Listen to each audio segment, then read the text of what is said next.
Voice Radio 103.0 FM. Bon, l'immeuble qui abrite le truc de l'agent immobilier, monsieur le directeur du cabinet civil, comment ça se comporte là-bas après la moisson glacée là? Bien, je veux quand même rappeler à un certain nombre de personnes que le chef de l'État n'est pas de ce que les gens pensent. Hein. Voilà. Bienvenue sur France 24 pour cette nouvelle édition du Talk de Paris, une édition exceptionnelle consacrée aux relations entre la France et le Cameroun. Entre la France et le Cameroun, c'est une longue histoire et c'est aussi une longue histoire entre la France et notre invité, le président Paul Biya, que je salue. Et monsieur le président, je dois dire que votre parole est rare car vous n'avez pas accordé d'interview à une télévision française depuis 20 ans. Je vous remercie donc d'avoir choisi le Talk de Paris. Je dois rappeler aussi qu'on vous a surnommé le Sphinx, parce que vous êtes un homme qui parlait peu et donc quand vous parlez, on vous écoute avec attention. Je voudrais tout d'abord vous demander, puisque vous êtes à Paris, que vous avez rencontré le président Sarkozy, comment vous pourriez qualifier ces relations aujourd'hui, cette nouvelle page qui s'ouvre des relations franco-camerounaises, et d'abord, comment ça va personnellement avec le président Sarkozy? Bien, je vous remercie. Mes premiers mots seront de remercier le président de la République française, M. Nicolas Sarkozy, pour l'invitation qu'il m'a adressée à visiter Paris, visiter la France. Je dois dire que le premier contact que j'ai eu avec lui était chaleureux, cordial, profond.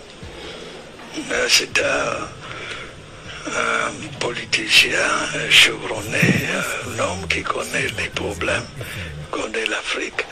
Et je suis tout à fait heureux de noter cette continuité dans la relation entre la France et le Cameroun.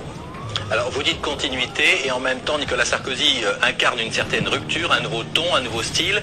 Est-ce qu'il y a rupture ou nouveau style, nouveau ton entre la France et le Cameroun aussi? Et est-ce qu'on a tourné la page de ce qu'on a appelé la France-Afrique?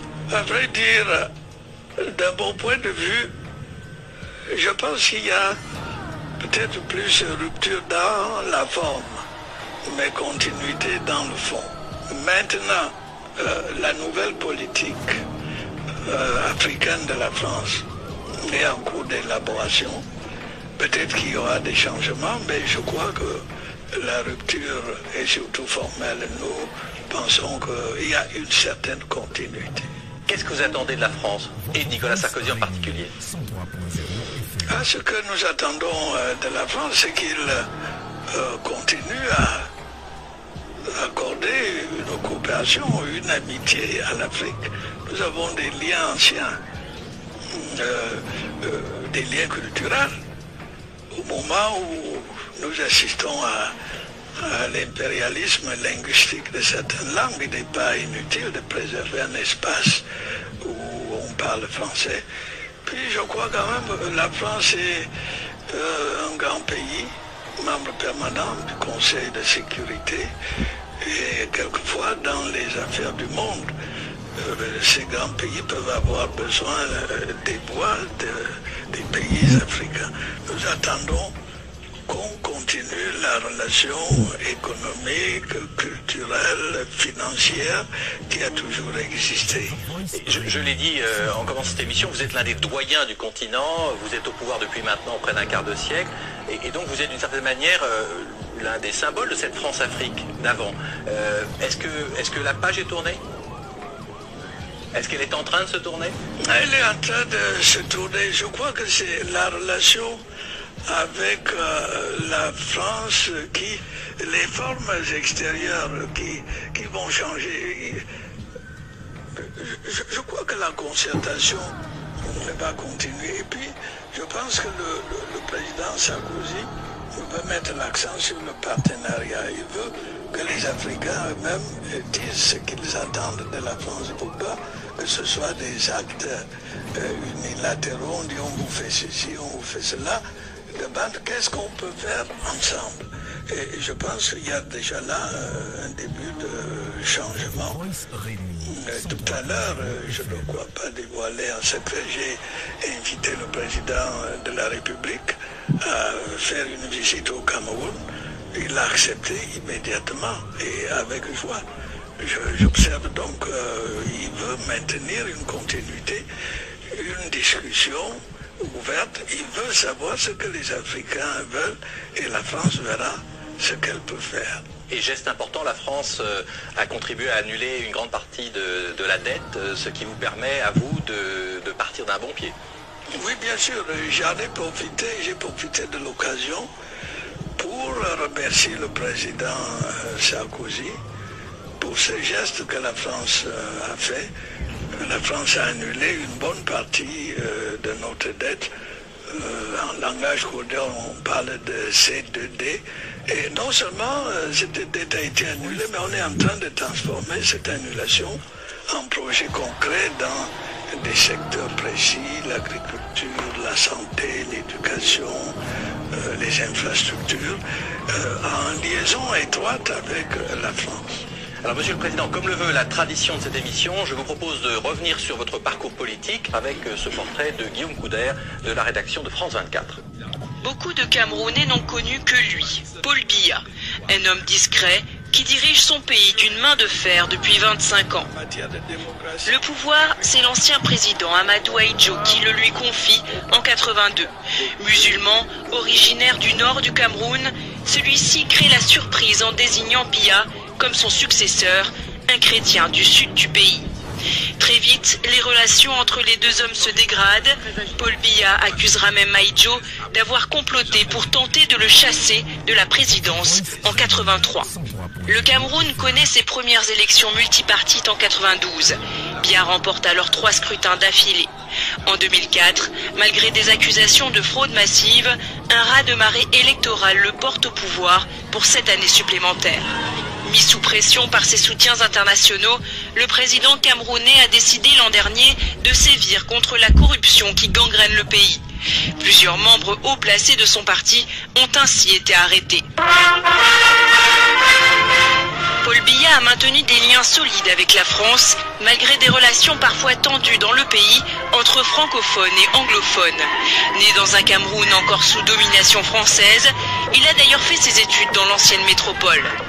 Paul Biya reste un personnage réservé et énigmatique, une réputation qui lui a valu un surnom, le Sphinx. Ce n'est pas le cas de sa seconde épouse, Chantal Biya, très à l'aise sous le feu des caméras. Elle a obtenu la reconnaissance internationale pour sa lutte contre le sida en Afrique. Alors, Monsieur le Président, vous avez vu ce portrait. On a noté le rôle que joue maintenant votre épouse auprès de vous, et on a noté surtout cette longue carrière tumultueuse avec beaucoup d'événements. Vous vous êtes retrouvé dans ce portrait ? Dans ces grands traits, ce portrait correspond à la réalité. Bon, bien sûr, il ne m'arrive pas souvent de donner des interviews, mais j'en ai fait. J'ai fait beaucoup de discours, j'ai 2 tomes ou 3 de discours que j'ai fait. Je crois d'ailleurs que mais le portrait d'une manière générale est bon. Évidemment, pour ce qui est de mon épouse, bon, elle mène une activité sociale et elle le fait savoir. Je crois qu'elle est un peu plus moderne que moi. J'étais parti de l'idée que ce qui compte, ce n'est pas tellement ce que les gens disent, mais c'est ce qu'ils pensent et surtout ce qu'ils font. Mais aujourd'hui, faire des interviews, parler, c'est aussi faire. C'est devenu, les temps ont changé. Il y a une urgence pour l'Afrique, c'est la question du sida, et je sais que votre épouse y est largement impliquée, notamment avec la création de cet institut de recherche à Yaoundé, avec 2 grandes personnalités du monde médical, les professeurs Gallo et Montagnier. C'est extrêmement important. Pourquoi avoir fait cela et quelle est l'importance de ce projet pour vous? Ah oui, c'est extrêmement important. Vous savez que l'Afrique est frappée par des pandémies, paludisme, tuberculose et surtout sida.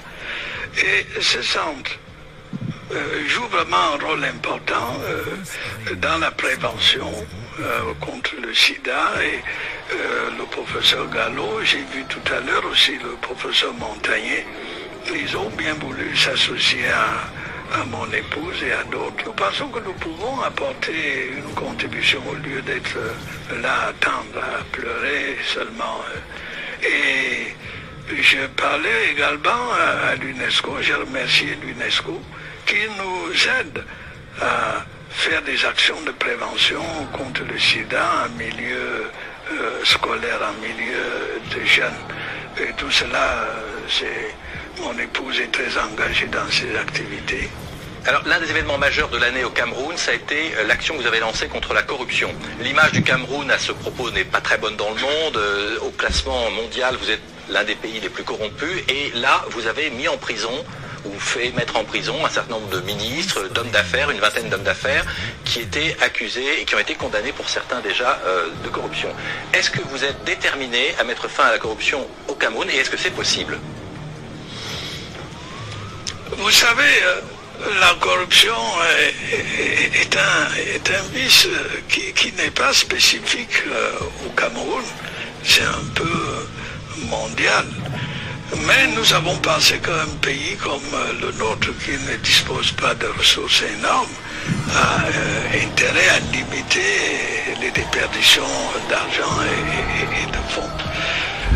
Nous sommes déterminés à aller de l'avant et nous avons non seulement procédé à des arrestations comme à des traductions de responsables devant les tribunaux, nous avons mis en place un certain nombre de structures, une commission nationale de lutte contre la corruption qui est à pied d'œuvre, une agence pour lutter contre le blanchiment d'argent. Nous pensons arriver à de bons résultats. Tenez, je peux donner quelques résultats. Par exemple, les recettes du port de Douala.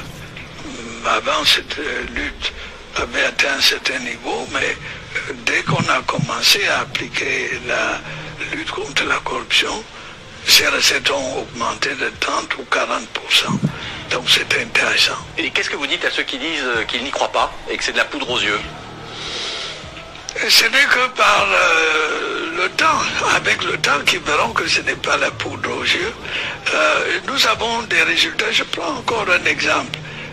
Les salaires que l'État paye aux fonctionnaires, nous avons noté qu'il y avait des agents qui touchaient 2, 3, 4 salaires.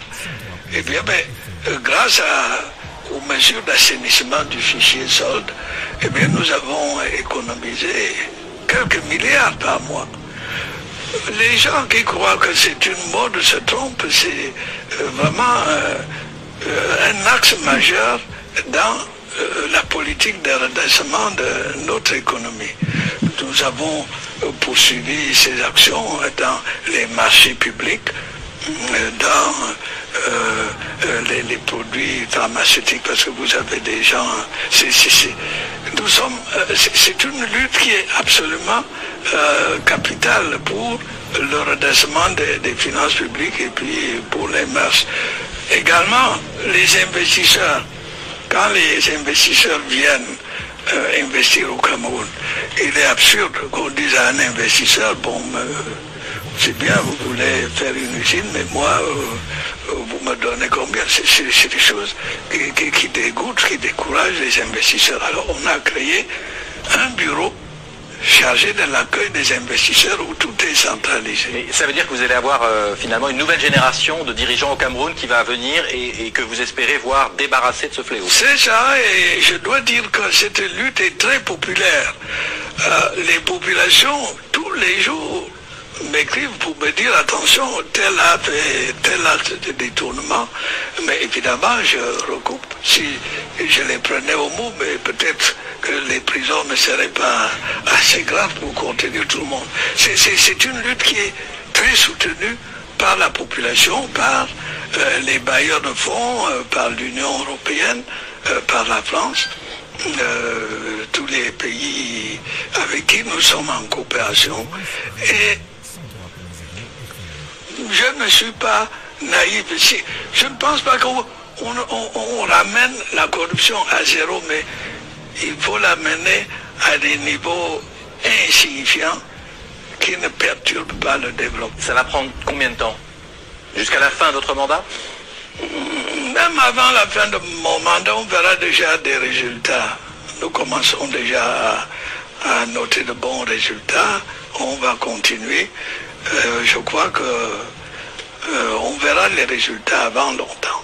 Eh bien, nous allons le suivre avec beaucoup d'attention, car en échange de cette lutte contre la corruption, vous obtenez par exemple un allègement de la dette de la part des pays européens ou occidentaux, donc c'est très important pour le Cameroun en général. Monsieur le Président, comme le veut la tradition de cette émission, je vous propose d'écouter maintenant une question d'un écrivain, connue, talentueuse, Calixte Baila, qui s'adresse à vous. Mes hommages, Monsieur le Président.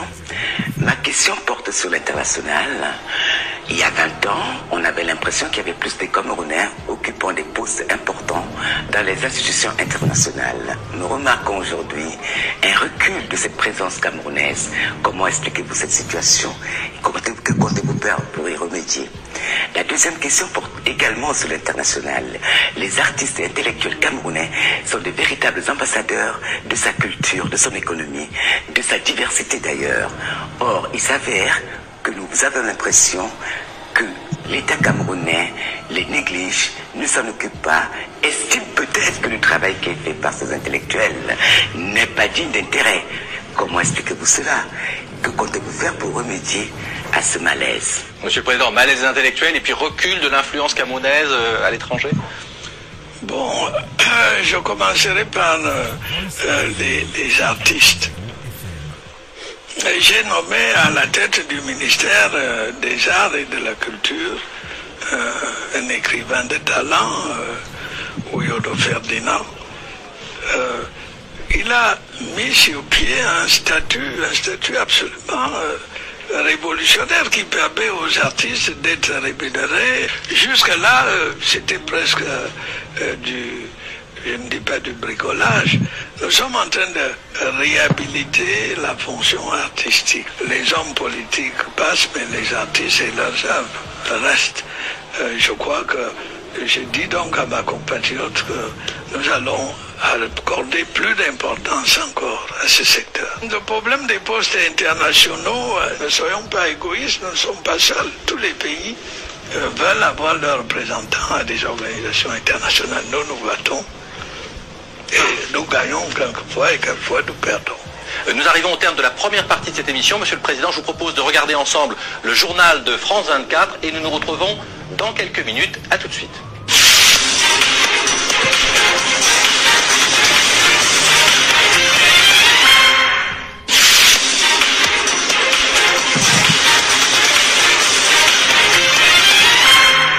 Retour sur le plateau du Talk de Paris pour cette émission spéciale avec notre invité, le président du Cameroun, Paul Biya.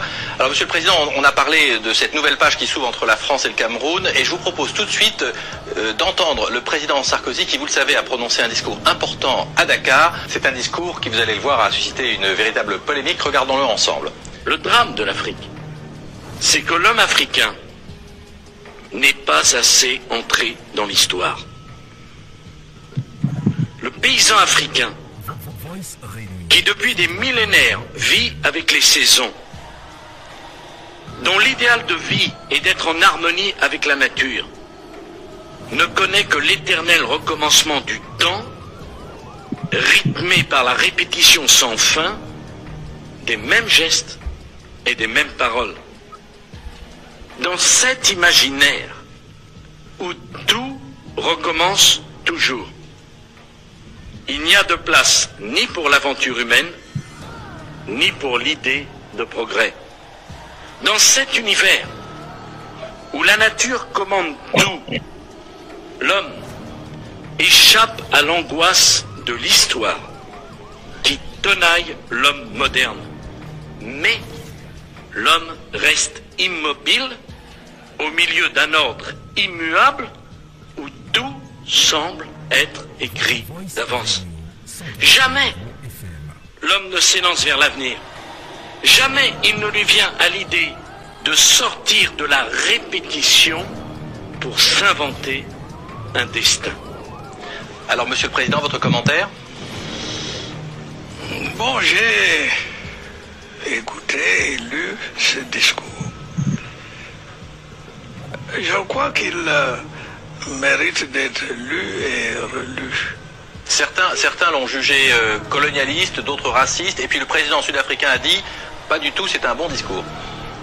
Si vous voulez mon avis, je suis plus proche du point de vue du président sud-africain, il me semble que ces discours posaient les jalons d'une nouvelle ère de coopération entre la France et l'Afrique. C'est un discours qui s'adressait aux adultes. Ce que moi j'ai surtout retenu, c'est que les Africains cessent de se plaindre du passé colonial, de parler de l'aliénation coloniale, et qu'ils assument ce double héritage, l'héritage africain qui est le leur, qui est inné, et ce qu'ils ont pu acquérir grâce au contact avec les milieux occidentaux, et qu'ils s'élancent vers l'avenir. Et je crois que c'est ce qu'il faut faire. Nous allons vers une civilisation de métissage. On ne peut pas aller à l'universel en se repliant sur un âge d'or précolonial. Nous sommes un peu tout ça, on est africains. Il y a eu l'apport de l'Occident, il y a eu l'apport des religions chrétiennes, musulmanes. Nous sommes faits de tout cela. Mais l'important, c'est de se projeter vers l'avenir et d'entrer dans la modernité. Le président Sarkozy parle aussi d'immigration choisie. Est-ce que vous êtes d'accord? Bon, en ce qui concerne l'immigration, je m'abstiendrai de donner un accord. L'immigration est un domaine de politique intérieure. La France est un pays ami, mais elle définit souverainement sa politique d'immigration. Ce que nous avons à faire, c'est nous adapter et peut-être faire quelques suggestions ou des souhaits, dire que cette nouvelle politique d'immigration, nous souhaitons qu'elle soit appliquée avec humanité et avec souplesse. Mais certains de vos collègues africains ont dit chez nous il n'y a pas de générosité ou d'hospitalité choisie, on accepte tout le monde, on invite tout le monde et tout le monde est le bienvenu. Oui, c'est chez nous, ici c'est la France. Et le test ADN, vous savez que la France vient de passer une loi qui autorise donc dans certaines conditions, avec un contrôle, les tests ADN pour voir quelles sont les filiations des enfants par exemple qui veulent venir en France. Est-ce que ça vous a choqué comme ça a choqué d'ailleurs certains ministres français du gouvernement de Nicolas Sarkozy? Ou est-ce que vous êtes c'est un débat intéressant qui oppose les moralistes, les politiciens, les juristes. Là encore, c'est un aspect d'une réglementation générale sur laquelle je me refuse à m'exprimer s'agissant d'une loi d'un pays. Et au Cameroun, est-ce que ça a été bien pris ce test ADN? Ah, au Cameroun, il y en a qui ont rejeté. Je crois que la plupart n'acceptent pas le test ADN. Et vous? Je m'abstiens de porter un jugement. On sent une petite critique dans l'abstention quand même. Je m'abstiens de porter un jugement. Je crois que c'est des actes qui ont été pris en toute souveraineté. Il m'est revenu d'ailleurs qu'il y a d'autres pays qui recourent à ces tests, d'autres pays européens. Peut-être qu'il y en a d'autres. Il me semble que l'Afrique doit faire tout ce qu'elle peut pour essayer de rendre acceptables ou supportables les lois qui se font et qui les concernent. Mais quand ces lois sont votées, leur devoir est de les respecter. Parlons un petit peu de vous personnellement. Vous êtes au pouvoir donc depuis près d'un quart de siècle. Vous avez été confronté à une tentative de coup d'État contre vous et tout le monde se demande jusqu'à quand vous allez rester en politique. Je vous propose d'écouter une question qui nous est venue de l'un de nos téléspectateurs. Regardons ensemble. Monsieur le Président, certaines mauvaises langues vous prêtent la volonté de changer la Constitution en 2011 pour vous représenter la présidence du Cameroun. Est-ce que vous pouvez nous dire aujourd'hui si oui ou non vous serez candidat à votre propre succession en 2011? Alors c'est la grande question au Cameroun. Vous êtes effectivement élu jusqu'en 2011 et après? Ce que je peux d'abord dire, c'est que les élections présidentielles camerounaises en 2011 sont certaines, mais je les considère comme lointaines. J'ai un mandat de 7 ans. j'ai fait la moitié de ce mandat. Il y a d'autres urgences en ce moment. La Constitution, à l'heure actuelle, ne permet pas d'envisager un troisième mandat. Le moment venu, il y aura des candidats. Je crois que l'idée de préparer quelqu'un, c'est un peu des méthodes proches de la monarchie ou de l'oligarchie. Les Camerounais sont assez mûrs, ils pourront, le moment venu, choisir. Il n'y a pas de dauphin, donc? Je crois que dans une république qui fonctionne bien, le mot dauphin résonne mal. Alors, il y a aussi des Camerounais qui, sans attendre 2011, vous demandent un peu plus de dialogue pour justement aller dans le sens de la démocratie. Écoutons cette autre question de l'un de vos compatriotes. Monsieur le Président, nous venons de vivre des élections couplées municipales et législatives le 22 juillet dernier et des partielles le 30 septembre.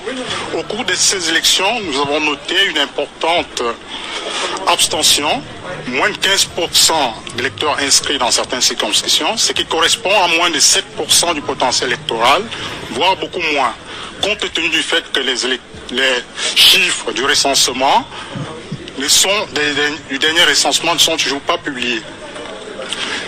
Monsieur le Président, admettez-vous l'idée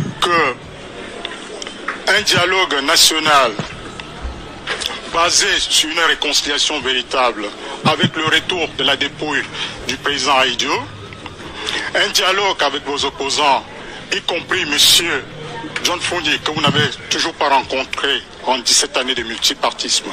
Alors c'est la question fondamentale du dialogue entre un président et son opposition. Est-ce que c'est possible au Cameroun? D'abord, les statistiques qu'ils donnent sont évidemment sujettes à contestation. L'abstention n'était pas aussi importante.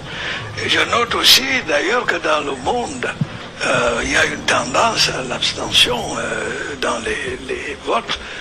Les élections ont enregistré une participation au moins égale à la moyenne, à 60%. Il y avait des régions où on votait à 90%. Bon.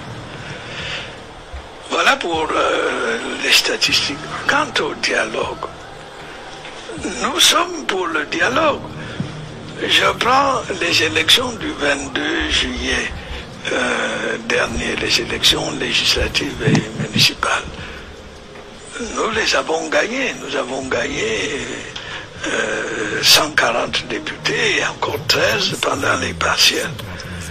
Nous pouvions occuper tous les postes. Qu'est-ce que nous avons fait? Eh bien, on a ouvert un dialogue avec les partis politiques pour leur dire, bon, il faut partager. Nous vous demandons de vous associer à nous dans la gestion du parti.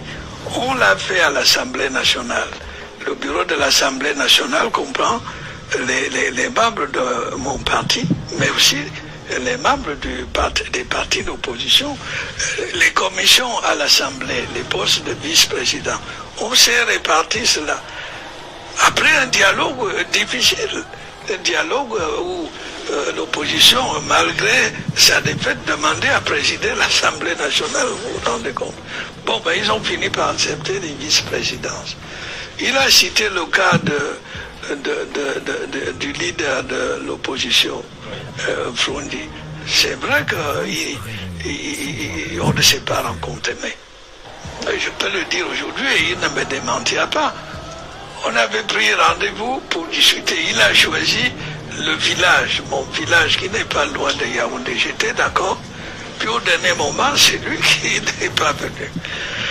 Nous dialoguons avec les leaders de l'opposition et ça, je m'inscris en faux contrat. Et donc vous seriez d'accord pour le revoir? Mais je suis prêt à le rencontrer. Je n'ai pas de problème. Je n'ai aucune espèce de mépris contre qui que ce soit. Une bonne partie des membres de mon gouvernement viennent de l'opposition. Mais évidemment... Donc vous êtes comme Nicolas Sarkozy en France, voilà, vous pouvez venir... je suis presque là. Évidemment, les membres de mon parti ne sont pas très chaleureux, mais je leur dis qu'il faut partager. Donc le Cameroun est en train de changer, c'est ça votre message? Le Cameroun est en train de changer, je le fais depuis, même avant ces élections. Nous étions majoritaires, mais j'ai donné des portefeuilles aux partis étrangers, aux partis d'opposition. Le problème du rapatriement de la dépouille de l'ancien président, pour moi, est un problème qui relève de sa famille.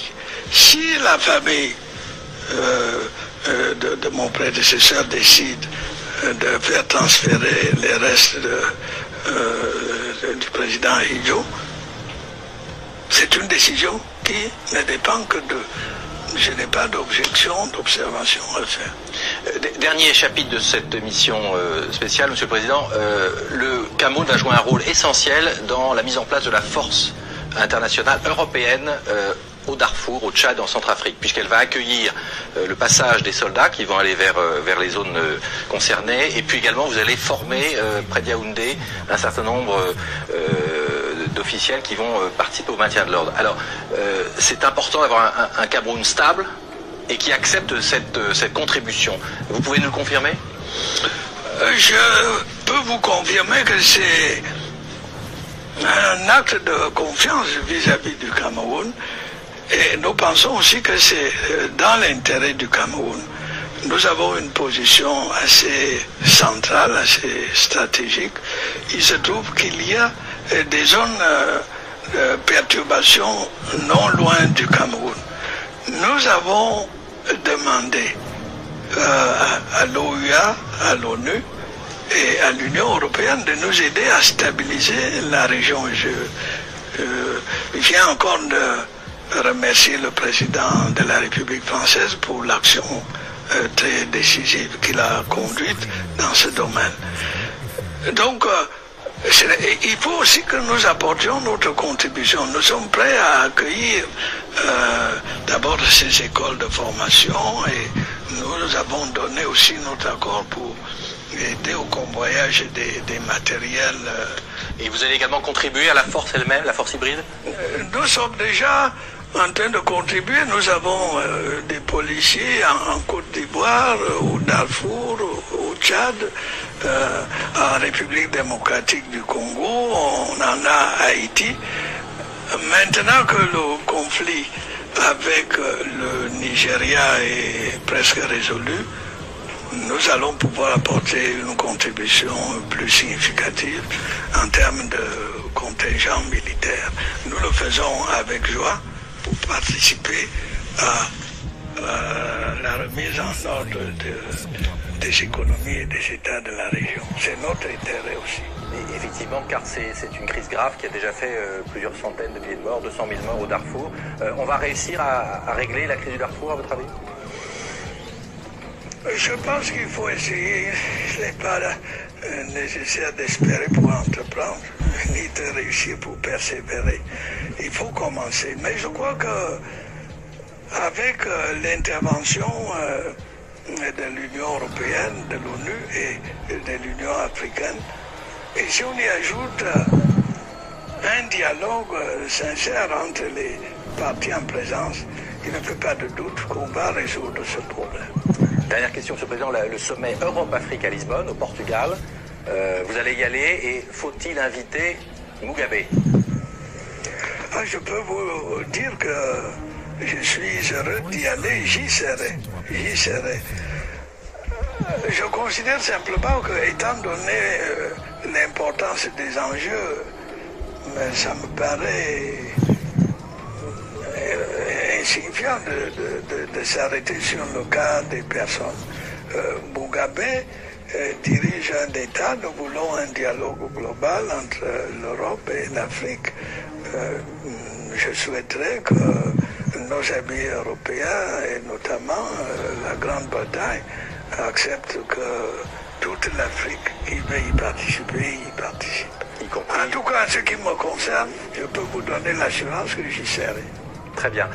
Monsieur le Président Paul Biya, je vous remercie de nous avoir accordé cette interview. Je le rappelle, la première depuis 20 ans à une télévision française. C'est moi qui vous remercie et j'espère que nous n'attendrons pas 20 ans pour avoir un prochain. Et je vous donne rendez-vous bien entendu la semaine prochaine pour une nouvelle édition du Talk de Paris. À bientôt.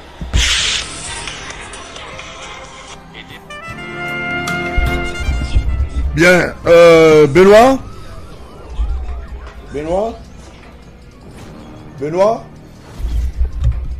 Bachir. També. Ils sont en ligne. També.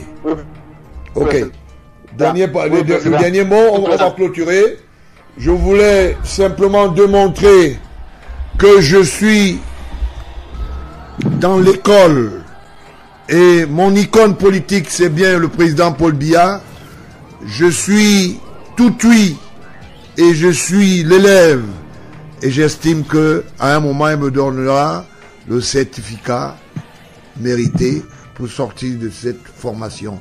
Il est question ici de rappeler aux Camerounais que le chef de l'État suit son parcours, respecte l'orthodoxie de sa politique.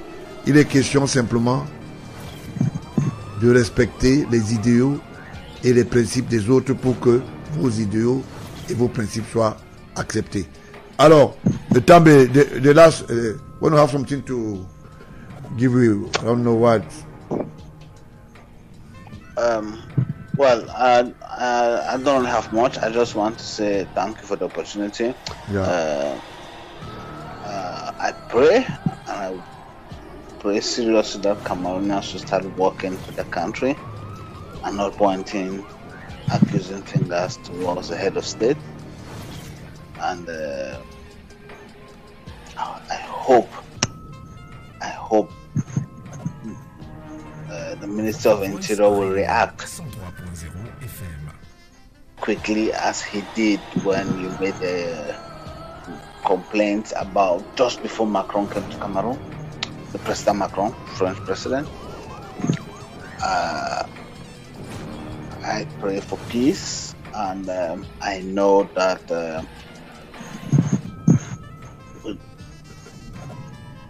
God willing, inshallah, we will continue to fight and we will get Cameroon to where the head of state has promised Cameroon to be by 2035. That is making Cameroon an emerging economy.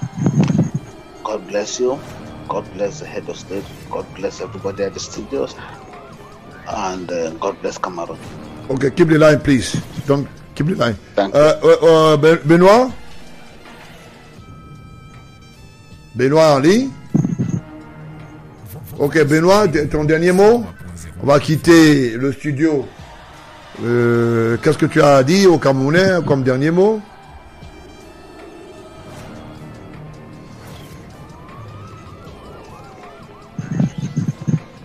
Benoît? Bachir en ligne? Bachir, tu peux prendre la parole. Qu'est-ce que tu as donné comme dernier avis?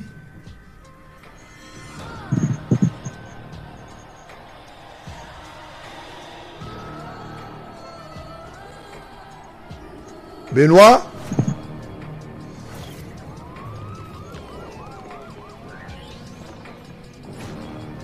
Ah, Bachir, si tu es à côté de ton micro, nous allons quitter le studio. Benoît? La technique est en train de se... Benoît? Oui, président. Oui, ton dernier mot?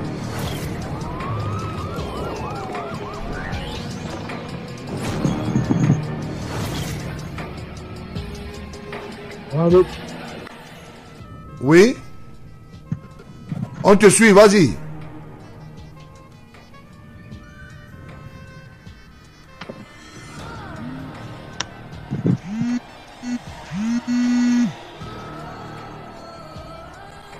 Oui? Le problème technique, sûrement nous allons nous accommoder. La technique va nous remettre en selle. Si Bachir est là, Bachir peut prendre le micro. Bachir, es-tu en ligne?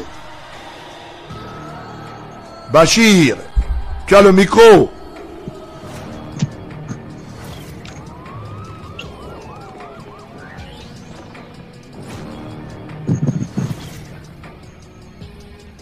Bachir, tu as le micro.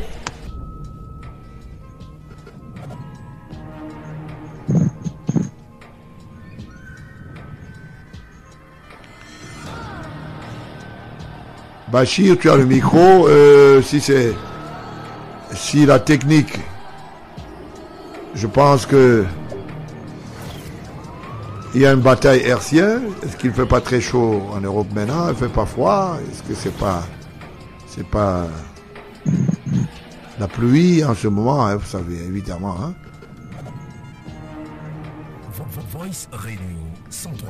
Donc, renvoyez le micro à També. Je crois que il faut relancer les deux pour que nous puissions nous accommoder. À notre montre, l'heure J, ça veut dire -7 pour 2 heures du matin. C'est pas un record, simplement pour dire la nostalgie et l'expertise nous a ramené en gare. Il est question ici que tous les Camerounais soient patriotes. Je voulais interpeller ici ceux qui se sont perdus, qui ont cru que le Cameroun n'est pas un flambeau. Tout à l'heure, vous venez de suivre le discours du chef de l'État en détail, ses grands points politiques. Je vous ai dit tout à l'heure que je sors de cette école avec son certificat qu'il me donnera dans les tout prochains jours, sûrement, ou les prochains mois. Ayolo, Vondo, Ayolo Samuel, Louis-Paul Moutazé,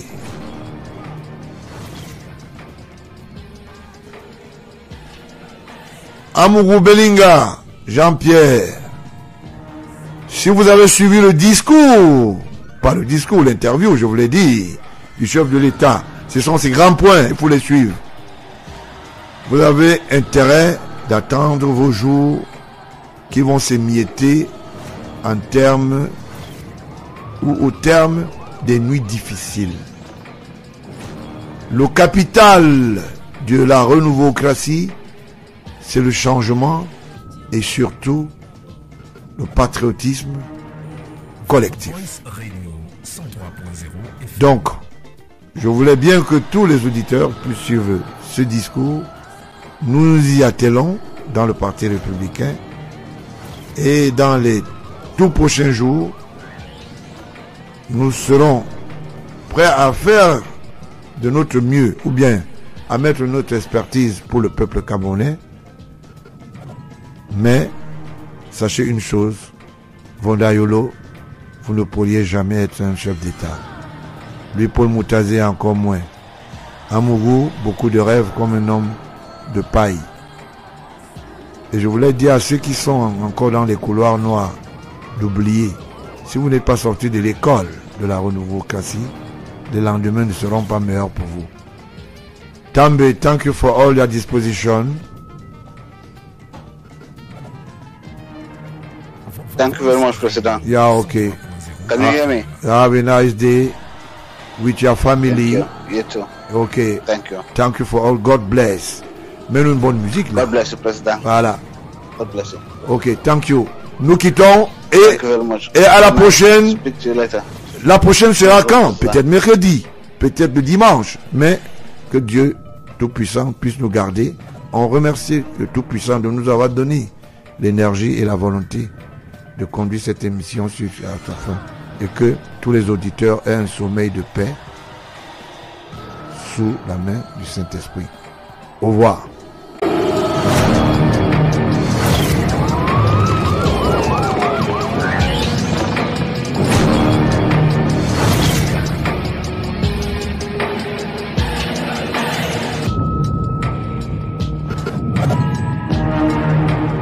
Voice Radio 103.0 FM.